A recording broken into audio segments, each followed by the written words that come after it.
Sage was and is the most important person and force in our life.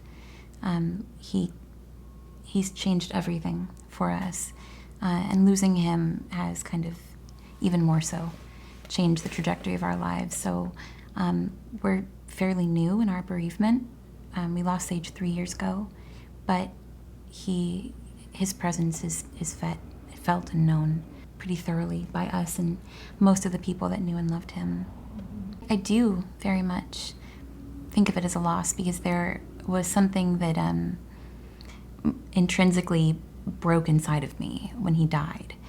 And even though his spirit, Eric and I we can find it, we can perceive it, we're still alive and at times very much so feel lost. And you have to be present in the room and experience your child actually dying to understand that feeling, but you do lose a very large part of your sense of self and safety and understanding of just who you are in the world. And I think even lost in the sense of understanding what the world is, because a lot of that has been thrown into question for us.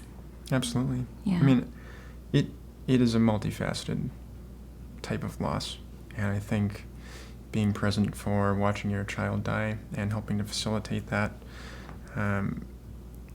especially after being in a complex situation where you're facing and trying to absorb and process and mentally and spiritually accommodate different realities in the moment. When you've gone through that so many times, despite the complexity, you're bonding closer with your child in a way that I don't think, well, most people don't experience in that regard.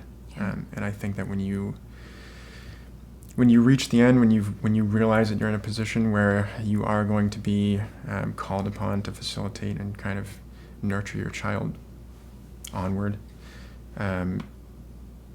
it's a loss in all of those definitions of what it means to be a parent up until that point. It becomes something entirely new, which is continuing to change and unfold and define itself constantly. But it's also a loss of self and a loss of purpose and hope and all these other things that need to be redefined as well. Like Eric said, a lot's been cut away, but we also recognize what is really beautiful and special, and it's not, I don't know, you can't really attribute it to anything. It just is that way.